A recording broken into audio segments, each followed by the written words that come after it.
In the cozy heart of North Carolina, as Christmas bells ring their tune, Triad families decorate and dream of a home they hope to buy soon. They are tired of paying rent, but have been too scared by the news. Less homes for sale and higher interest rates gave everyone the blues. But as we go into the new year, there's an opportunity for joy, as a new home in 2024 is on Santa's wish list for every girl and boy. Rates are lower and homes are selling. The Triad is quite hot.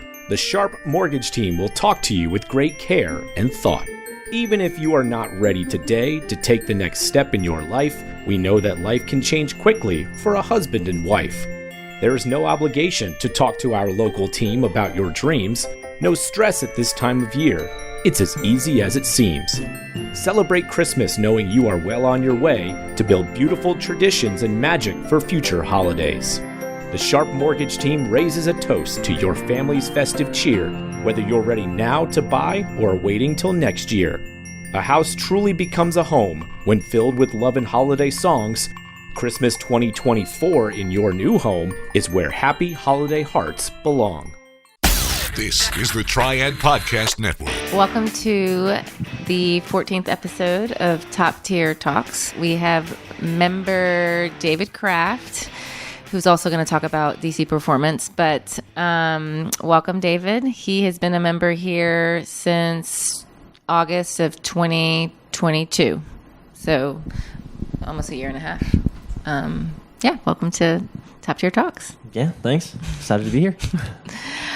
We can just start with some broad brushstrokes about where you're from, growing up, athletics, and then we'll get into some more specific questions about athletics and fitness and physical therapy and your business, but we'll start there. Yeah, I guess my background, I moved around a lot whenever I was a little kid, but I grew up in Georgia, like southeast of Atlanta. Grew up playing a bunch of different sports. Me and my brother, I have a twin brother, so we played everything together, but the thing that I stuck with the longest was baseball. So then, started lifting and exercising to try to, I was a pitcher, so I wanted to throw harder, right? So I started lifting weights. And so I went to college for baseball and did that, and yeah, just kind of carried over. Sports idol growing up, who was it? My sports idol? Yeah, sports idol growing up. Chipper Jones. Yeah, big Braves fan, so. Yep. Did I answer all your questions? Well, yeah, that is a good start. But when did you realize to be able to throw harder, it would help to add some muscle or just be stronger? If you weren't looking to add muscle, like at what age did that hit you? My dad tried to tell me for a long time, and I didn't really listen to him. But probably like my junior year of high school. Of high school, yeah. There was a guy on the team, and he was recovering from Tommy John, and he was like, he was older. He's like, "Hey, you're gonna come with me, and we're gonna work out. I need a workout partner." And I was like, I'd never been to a gym or lifted weights or anything like that. And I went and, I loved it. And so then that next spring, jumped like 10 miles an hour in my fastball. And I was like, oh man, I wish I started doing this whenever I was a lot younger, like my dad told me to. So. All right. So can carry on that. Like what age do you think would be appropriate? Not necessarily to focus on one sport. And we can talk about that if you'd like a one sport kid, but at what age do you think it'd be appropriate for people to actually start, like, instead of just, I'm just going to like work out, like, is it good to work out at a younger age, or is it not necessarily intensive training, but very intentional training? Right, what are your thoughts around that? Like as far as like a structured program? Yeah, it doesn't have to be a structured program. Like, hey, I am doing this intentionally to get stronger to throw a baseball, instead of like, I'm just doing general physical preparedness to be like not a well-rounded kid, but fit, like well-rounded in fitness. Right, like there's a lot of pitchers in baseball that maybe they're not very fit. Right, like if they walk up 2 flights of stairs, they're gonna be winded. So like, what approach? If you could go back and tell yourself what approach to take, what would you do? Yeah. Well, that was a really badly worded question. Yeah, no, you're good. I mean, I think as early as you can, right? Like as early as, I think the myths have been busted. Yeah, there we go. Lifting weights stunt your growth. That is totally untrue. As young as the kids can physically safely pick up a barbell, I think it's time to start doing it, but it doesn't have to be a barbell or dumbbell. It can just be play, right? It's like Kyle Habdo always talks about. He's like, just go out there and play and move around and just kind of explore your body and see what it's capable of, Yeah, no, I mean, I would agree. I didn't. Senior year, I got dumped in high school, and then my buddy took me to the gym on a Sunday afternoon. We worked out for like 3 hours, and I couldn't walk right for like a while. Couldn't straighten my arms because I didn't know what I was doing, and I just followed him around, and he didn't really know what he was doing. But I grew up playing, right? Like I was the kid that over the 2-story or detached garage, we had stairs going up, and I would tie a garden hose to it and climb up the side of the building, like just because like I wanted to be a commando or whatever. So I played a lot. Like I was always outside. I was always working, but there was no structure to it, right? And then I go to college after basic training, and I get exposed to actually physical training instead of just like sports conditioning for basketball. Which basketball never lifted weights. That was never a thing for basketball players. At least not when I was playing over a decade ago, 15 years ago actually. So it's just interesting to me, like you said, Kyle Habdo talking about, just get out and play, explore your body. But I wonder what would have been different for me, like playing basketball, if I would have had a strength coach to be like actually work through some things. Because I wasn't clearly I'm not very tall, right? But I played physical, so it's just interesting. I would say you're an expert in the field of physical therapy, physical development. So. And I think I worded it so badly because I didn't want it to lead into like, hey, the myth of like lifting weights will be bad for your bones or stunt your growth, and that's exactly what I think. It's just made up. Right. I think I think that's something that came around based off of more of like an expert opinion versus like actual case studies or research, and they did the research and their, expert opinion's kind of like the lowest level of evidence, right? So, but yeah, absolutely. Well, whenever I was growing up, I guess I didn't have a structured plan, but I didn't really do video games or anything like that. So whenever I did something that, made my dad mad and he wanted to punish me, rather than like taking away my PlayStation or my phone, he would just be like, drop down 100 push-ups, don't get up till you finish them. You know what I mean? So that was kind of like my punishment. And so early on, then he would be like, you need to work out for baseball. And I didn't want to do it. So he would like write me a workout and I wouldn't do it. But then same thing when I went with my friend, we did a bunch of rows that day, and I couldn't straighten my arms for like a week. And then we left actually for Christmas to go visit my family out in Iowa, and we drove all the way out there. And the whole way there, I just watched like YouTube videos of like CT Fletcher and Mike Rashid and all those guys just like trying to figure out how to work out. And from there, I've been obsessed pretty much. Have you ever gone back to your dad and told him he was right? We haven't talked about that yet, but I'm sure he knows. Yeah. What did you ever see him working at? I mean, he seems like into fitness. He would like go through phases a lot whenever I was growing up. Like he would go through a phase where he went to the gym for a little bit, and then he'd kind of fall off, and then he got really into some of the home stuff, like the Beachbody stuff. Mm-hmm. What's the Insanity? He did Insanity for a long time, kind of off and off for a little bit, but he actually got really involved in cycling. So now cycling's his thing. So he does like the centuries and stuff like that. And now I've convinced him that he'd be a better cyclist if he lifted weights. So now I'm writing him workouts that he goes and lifts weights now so that he can be a better cyclist. So the tables have kind of turned, I guess. Let's come full circle. Yeah. Yeah. But yeah, it's good. So, and I mean, I think after the age of 50, if you're not lifting weights, what are you doing? What was it like to be a college athlete? Yeah, I loved it. I mean, I loved baseball, but I think the bigger part of it was just being on that team, like, and being a part of just like your best friends, and we all lived in the dorms together and everything like that. So just from the day I walked on campus, like the first day, I had like 50 people that I could like potentially be really close friends with, versus like going to a big college campus and not knowing anybody and didn't have to join a fraternity or anything like that. It was just kind of that. Yeah, it was good. Highly recommend it to anybody trying to decide if they're going to make that decision or not. Always go small school and play sport. Did your twin brother also play anything? My twin brother was a wrestler. So my dad was a wrestler. And so my dad told us in 7th grade, he was like, you guys both are going to wrestle this year. And then I broke my arm playing football. So then Noah wrestled and loved it, and so that got us fixed. So I never have to wrestle, thankfully.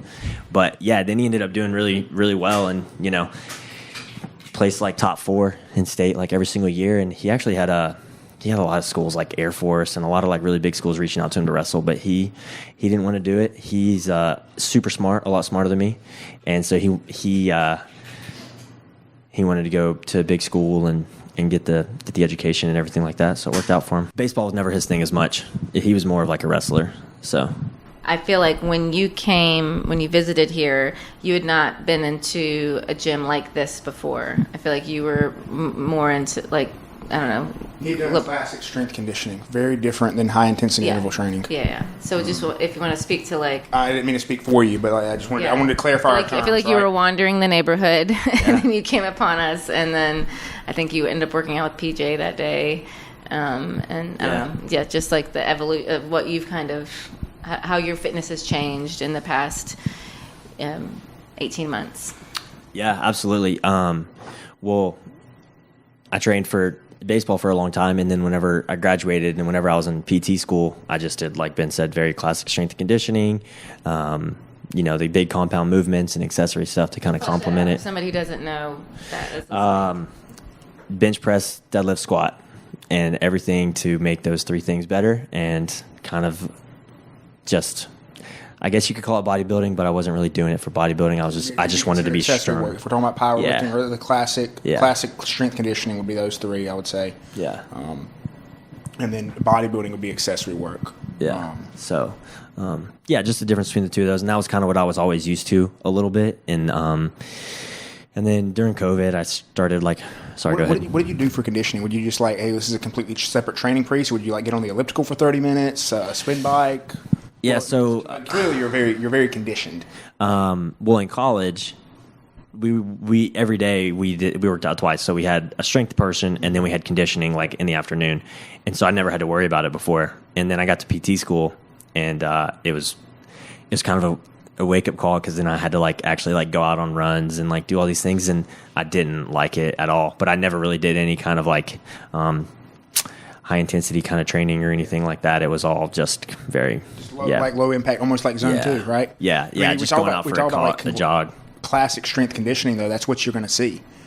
I'm curious, and we can delve into it if you think, where you actually see a better, for an athlete, not specifically for general physical preparedness, right? But for an athlete, do you think to a certain degree, you can get better results from that?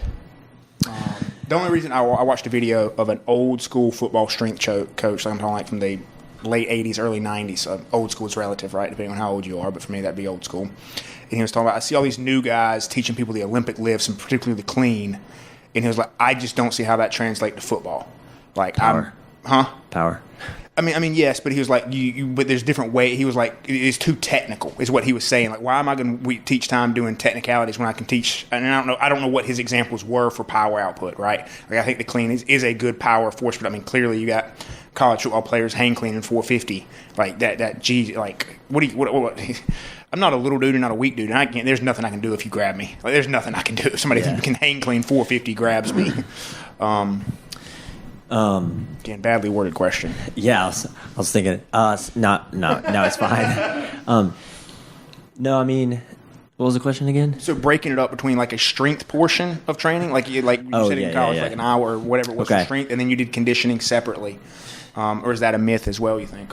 Yeah, I mean, I think it's whatever you think you need to work on as an athlete, right? If you're I was a pitcher, and so everything that I did was as hard and as fast as I could for 1 second, and so I did a lot of 1, 2, 3 rep maxes, a lot of power development, force production, all that different kind of stuff, and then I did sprints, so I didn't run anything more than a 400 or anything like that, because I was trying to go for as hard as I can to work in aerobics. So I think it depends on what you're trying to work on there. If you have, let's say you have somebody that maybe doesn't have a great aerobic base, or maybe they're a little bit they get winded easier or something like that, then I think that they definitely need to work on something like that. But I don't know. I mean, I think it depends on that. I think it depends on the athlete. I was about to say, so it depends with context, right? Yeah, absolutely. With context. Yeah.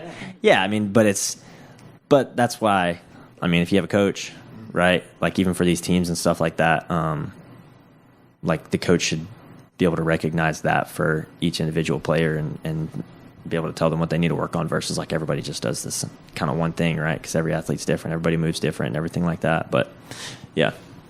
Does that answer your question? It does, yeah. Okay. Back to Melissa's question. So I did that for a while, and then I came here when I was studying for boards. I came up for an interview because I wanted to move here because Carly, my girlfriend at the time, now fiance, was in PA school. And so, so I was coming up here for like a 2-week stint to kind of study and hang out with her and do whatever because I wasn't doing anything. And the apartment gym just wasn't cutting it for me. And I was like, I need to figure something else out. And so I was going for a midday study break, and I was walking past, and I saw like all the rings and the squat racks and everything like that. And I mean, I didn't really know like exactly what it was, but I was just like peeking in the door, and Chris was like standing right there, and he like opened the door, and he was like, "What's going on? Can I help you?" And I was like, "Yeah, I just wanted to check it out." And I was like, "Yeah, I just want to come and work out like while I'm here for the week." And I was just going to come squat, bench, and deadlift and do the same thing. And so very first day that I came, PJ was just about to start working out, and I did it with him, and I had a blast. I think we were doing Murph prep. Probably. And so you're talking about May, yeah, probably. Yeah, so we were doing Murph prep, and I had a blast with it. And then I came back the next day, and I was going to squat, and then Stefan was doing a workout with a bunch of jump rope and dumbbell hang clean and jerks. And he was like, "You want to do this with me?" And I was like, "Yeah, I'm here. I'll do it. Why not?" And so then the next day I worked out with Chris, and then the next day I worked out with PJ again, and then it was like a lot of fun. And so I think I was kind of looking for that a little bit. I was looking for something different because I was getting bored with just going to the gym by myself and lifting weights and kind of going through these like ruts and highs and lows. And I needed, like I said, I missed kind of more of like that team kind of being a college athlete. Like I was like missing that a little bit, you know? And so I think it kind of filled that void and also introduced me to things that I never did before, like Olympic lifting and, all the gymnastic stuff and everything. So it was like it brought on a whole nother challenge of, I felt like I was a very fit person, and then now it's like I'm a complete novice at this again. And so it just gave me a chance to kind of work on something too. So it was fun. This time of year, people like to make plans for what they want to accomplish. Maybe your focus in 2024 is buying, selling, or investing in real estate. Maybe it's purchasing your first home or building wealth for your family. Whatever your goals are, the agents at the Ginther Group can help. It's never too early to begin working with Blake Ginther and his team, who have been a trusted resource to the Triad community since 2010.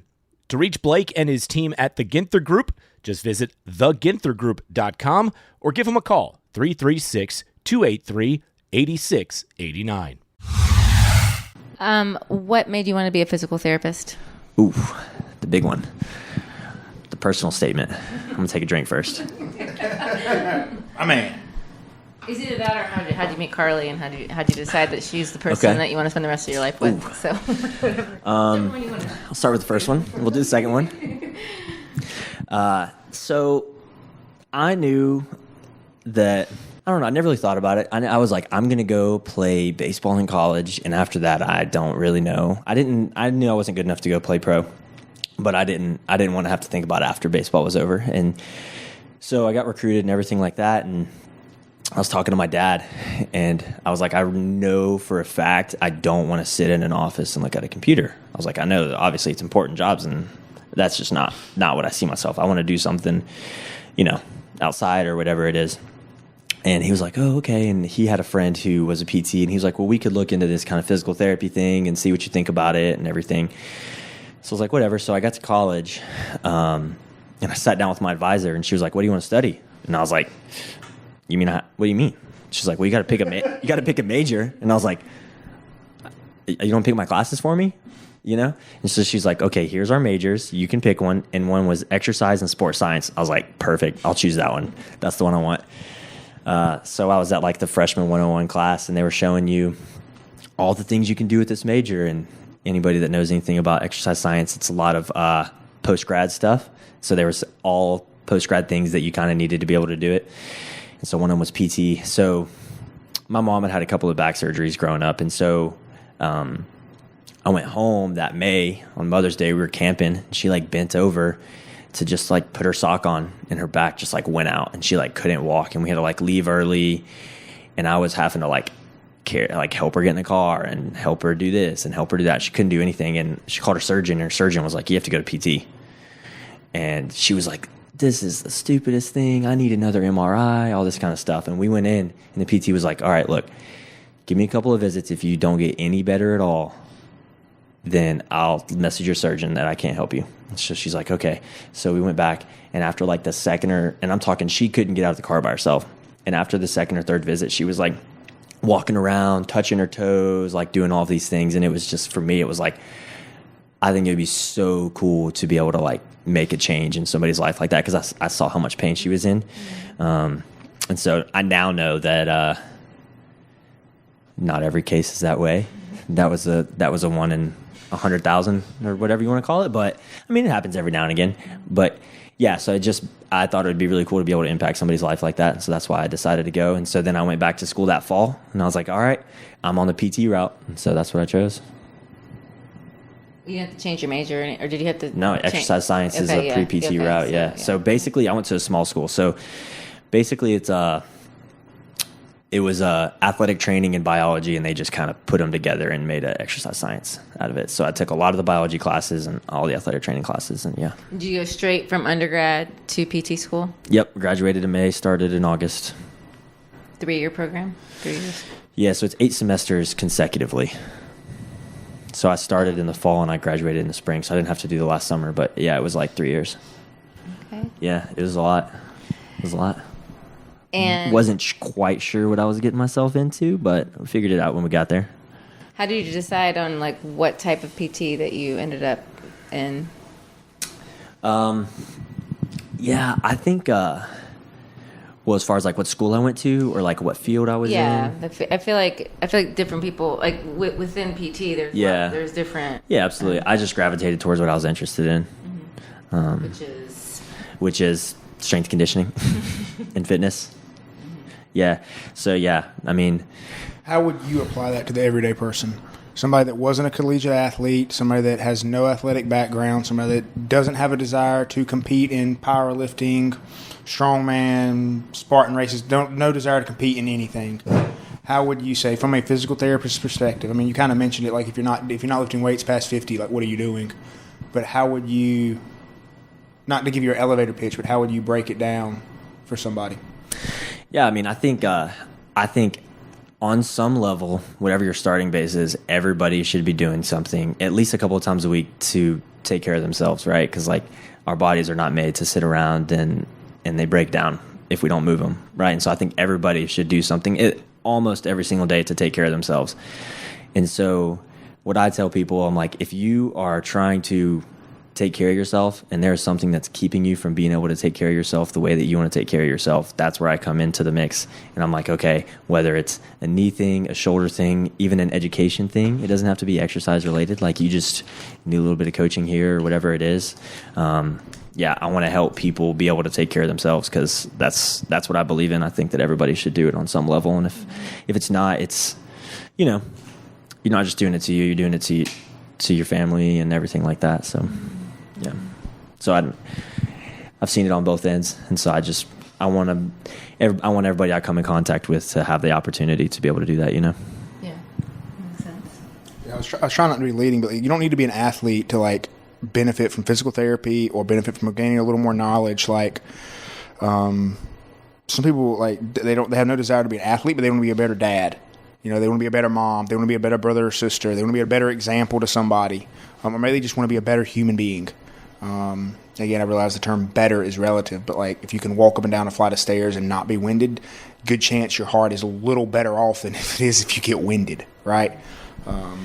Yeah, no, absolutely. And I mean, it kind of goes back to what I was talking about. It's like, I think that if you are doing something like physically uncomfortable to your body, on some level, you are an athlete. That's what I think. Yeah, that's fair. If you have to focus on warming up, training, cooling down, if you have to focus on what you're putting in your body, if you have to focus on going to bed so that you can get up to train the next day, I think you're an athlete. Because, I mean, yeah, it's on a smaller level. Your life doesn't revolve around it. It revolves around your life, but at the same time, yeah, I mean, I think that's considered an athlete there. Okay. You're not going to get an argument from me on that. Yeah. I mean, and especially I feel like since COVID, a lot of people have been able to kind of see that a little bit because everybody was sitting around a little bit more.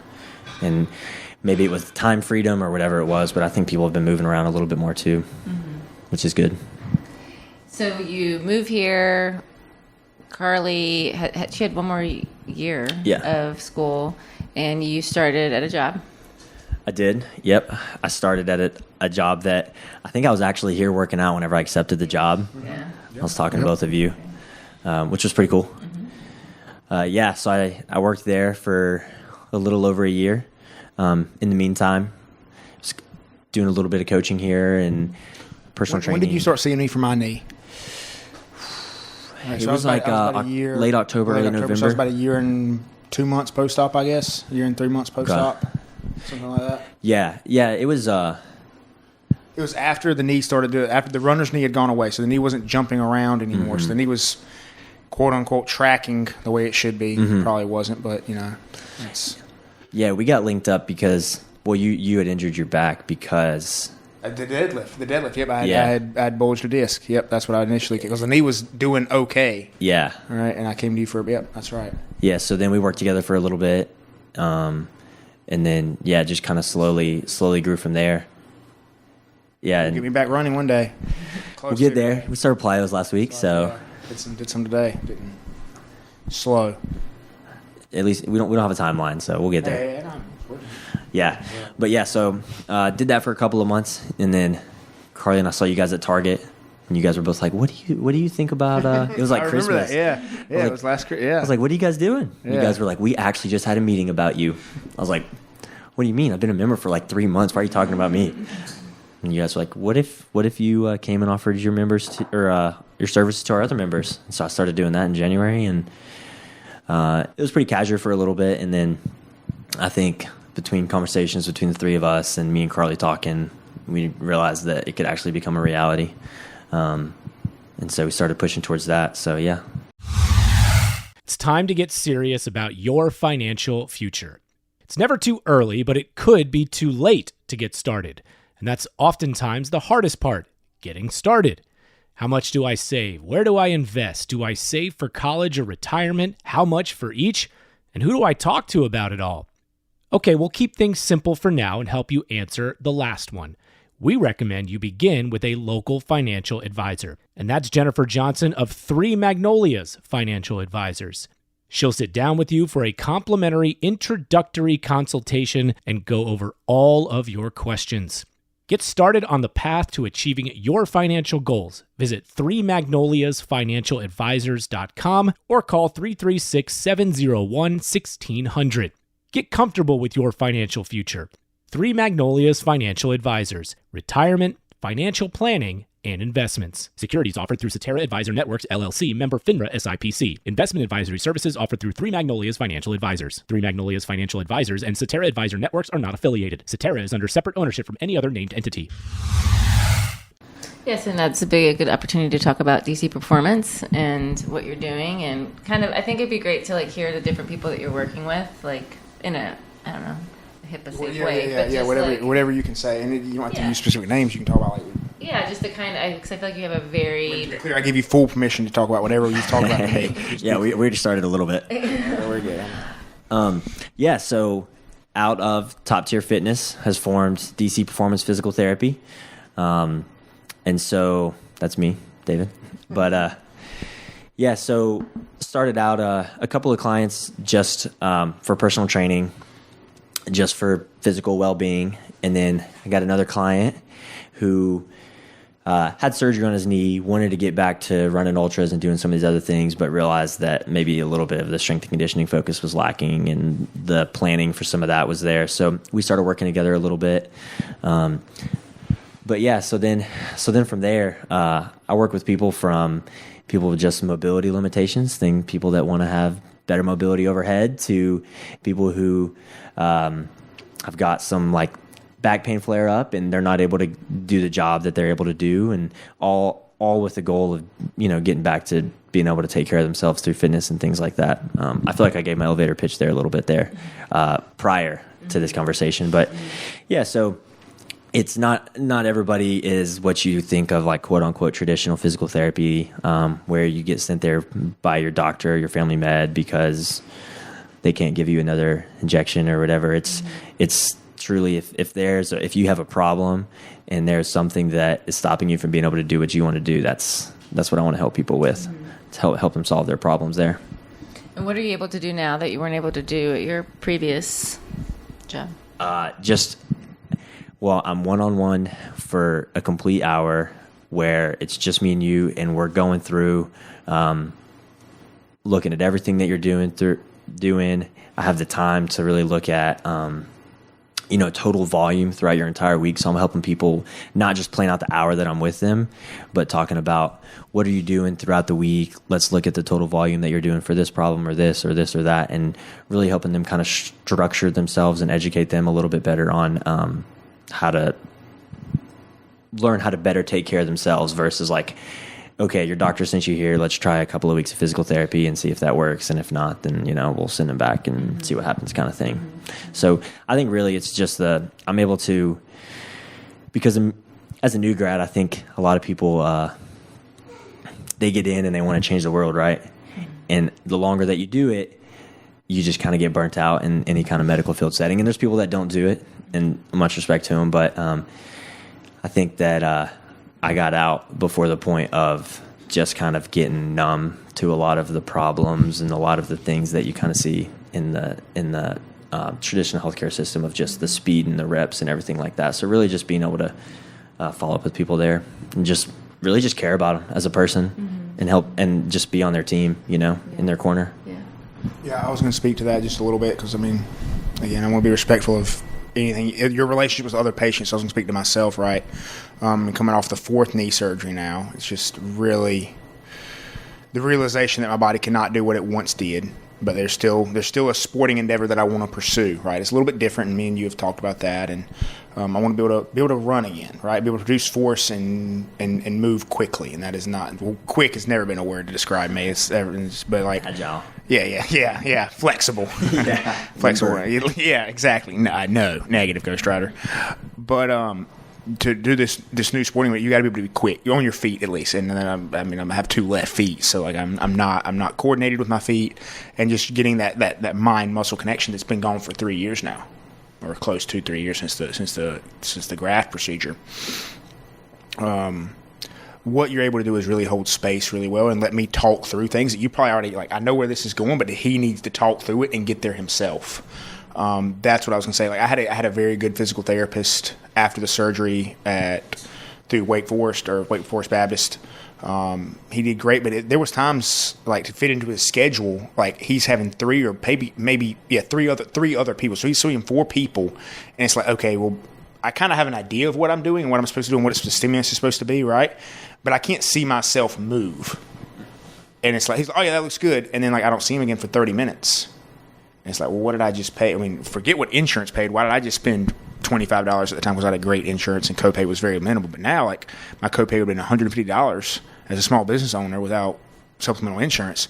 So, man, like, if I'm going to pay $150, like, I'm going to go see somebody one-on-one. Like, that's a ton of fucking money. Oh, there it is. There's the E. There we go.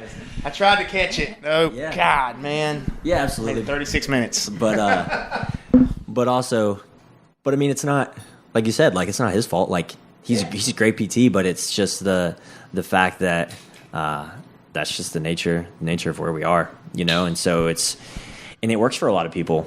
And there's a lot of people who they maybe don't want to get back to the level of thing that you're doing, but like you said, you're an athlete and you got to pay attention to it a little bit more, right? I don't know if I said I was an athlete, but okay. I said you're an athlete. We'll go with that.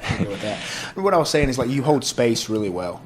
Like, I mean, me and Melissa are very different people, and you hold space for both of us. When we talk, we have a lot of conversation about how much, and I'll speak just for me here, but how much value you've added to me.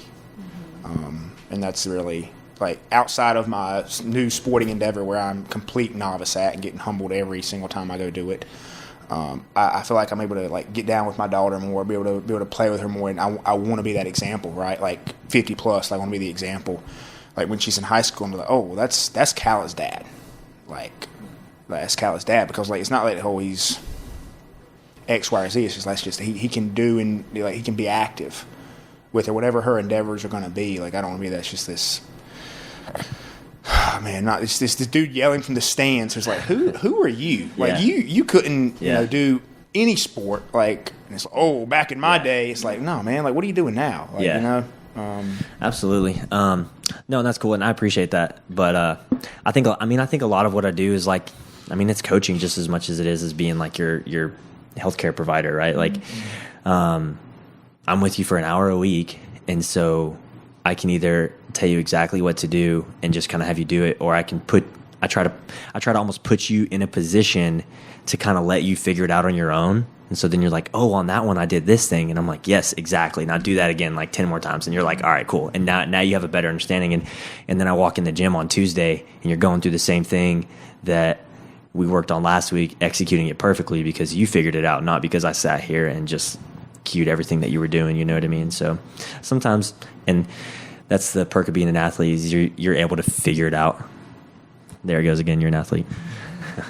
Well, I think that you kind of are aligned in what, even though it looks different, but like the whole known, seen, and heard with our members, I really feel like you do that with your clients. And sometimes it means, I know that you went with him to his surgeon post-op appointment. I mean, that's like when you do things to really like get to understand the situation better, to make you a better PT for your client. I mean, that matters. And so I'm glad you have the time freedom, flexibility to do that as a small business owner now. I mean, yeah. I appreciate it. I've tried to learn some stuff from you and take some things out of your book. You're great on follow-up and cultivating relationships and everything like that. So watching the way that you guys kind of do it has helped me kind of decide the model or the way I kind of want to approach that situation as well. So trying to model after that a little bit, because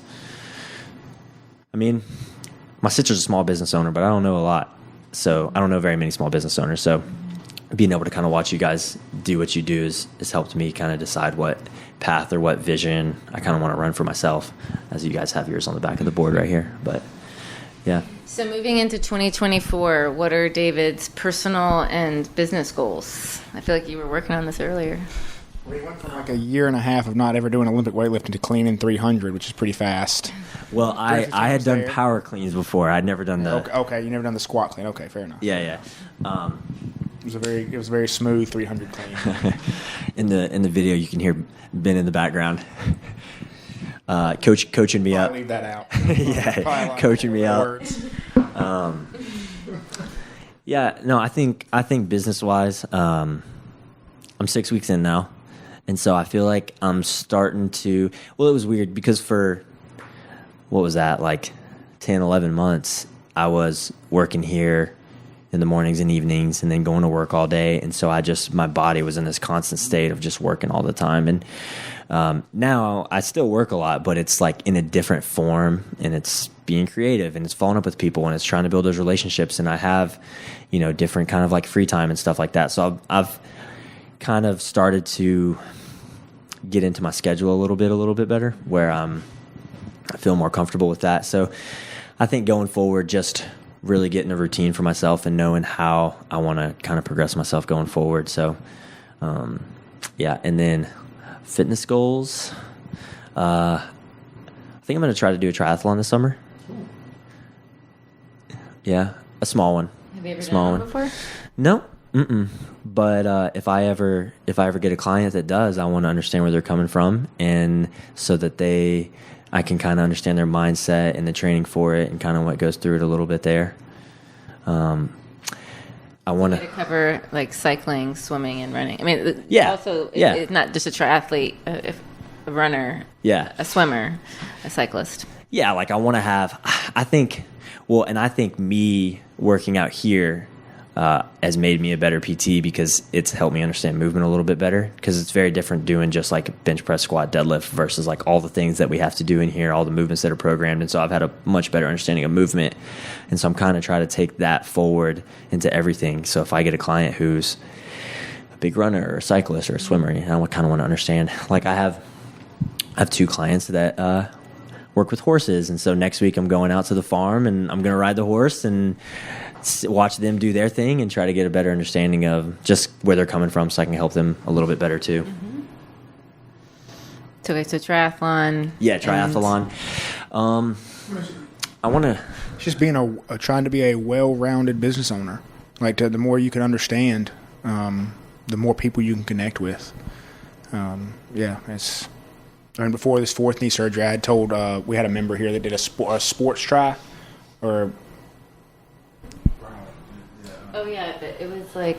I don't know. It wasn't super. It wasn't like a 400-meter swim, like a 5K. Sprint? Oh, he did Yeah, sprint. A sprint sport. Yeah. What He ended up see, doing clearly I like don't know what I'm lake talking about. triathlon. Yeah. Was But it I think Smiley? What? L something. Oh, But I don't. okay. Anyway, it was something I'd kind of like. You know what? When I'm done, that year I still had 8 months ago. I still had aspirations of being a masters type of athlete. Yeah. There's some just things that I thought I could do. My niece said, "No, you can't." So that's pretty cool. So I grew up watching the Ironman in Hawaii. And dude, that is really the dude that pushed his son across. I thought that was the most amazing thing in the world. Working out for 24 hours straight with a military background. I'm like, this is great.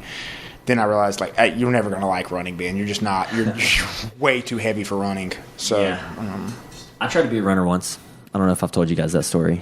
Didn't go well for me. But anyways, I'm very much have always been an anaerobic athlete. I've always had fast twitch muscles and been able to jump and run and do all these things. And so I think putting myself in that uncomfortable situation will help me learn a lot about the sport, but about myself a little bit. So just trying to go out and do hard things as much as I can. That's a good goal. And last, little shout out to Carly. Anything you want to? Yeah. You got a big year coming up. That's probably Yep. the biggest. That's probably the most important thing that's happening. Getting married in next year. 2024. Yeah. So I'll go back to your question from the very beginning about how we met. So her best friend from high school was in PT school with me. And so she would kind of always tell me, like, I got this friend that I think that you guys would just get along really well with. And I was just kind of like, yeah, whatever. And so then she was like, hey, she's coming in town this weekend. Are you going to be here? And I was like, I will be. So we hung out and absolutely hit it off. And so she left. And I was kind of like, all right, well, you live like 10 hours away, so see ya. And then I texted her, and then we just kind of never stopped texting. And so she came down to Florida and visited me. And then 6 weeks later, I went to go see her. And then 6 weeks later, she came to see me. And then it was like this. And for like almost 2 years. And then I graduated PT school, and I was like, all right, I got to get a job. I think I'm going to come up there. And she was like, okay, yeah, sounds good. Let's do it. So I moved here, and a couple months later, we're engaged, and now we're planning our wedding together. So it's pretty cool. Yeah. It's pretty cool. And Also a member here. she's a member here. She's just started. She She came on kicked Saturday mornings with you for a while, and then yeah. shifted. Yeah. Well, it's been interesting. So she's got a great aerobic base, but she's never she wasn't super into lifting weights prior. I mean, she lifted a little bit, but just for like a year or two before she started here. So very different. But like the 12 Days of Christmas workout the other day, she absolutely flew through it. So yeah. And she just started her job as a PA, so it's been cool to kind of watch her grow into that a little bit. Yeah, you'll have lots of new adventures, both of you, coming up. Moose. So. You got Moose. Oh, yep. We got Moose, You got man. Moose. Yeah. Puppy. Yep. Well, you had him for how long now? Oh, he's a little over a year now. Okay. Yeah. So He's living life. we got He's him living in the his spring, best though. life. Oh man, he sure is. Yeah, it's his world. We go to the store. I'm like, hey, we need to go like run some errands and do this. And every single time we come home with a toy for Moose or something like that, they're just all over the apartment. Every time I pick him up, he goes and pulls them out. Every single one of them. He's got to have all of them out before he decides which one he wants to play with. But yeah, he's a pretty good dog. Yeah. So yeah, absolutely. Well, we've loved having you as a member. We're so happy as you start this new business venture, DC Performance at a top tier. Thank you guys so much for supporting me in that. Yeah, no, it's been an absolute pleasure having you here, man. Hey, thanks for listening to this episode on the Triad Podcast Network. Our mission is simple: provide information, advice, and stories about the people and places that make the North Carolina Triad such a great place to be. You can find us by searching Triad Podcast Network on Apple Podcasts, Spotify, pretty much wherever you like to listen. If you like what you heard and want to support the show and those that contribute, we would truly appreciate a rating and review on your favorite podcast app. It helps spread the word along, as do your shares on social media. You can find us on Facebook, Twitter, Instagram @Triad Podcast. To get in touch with us, simply email info@triadpodcast.com. Thanks for listening. This is the Triad Podcast Network.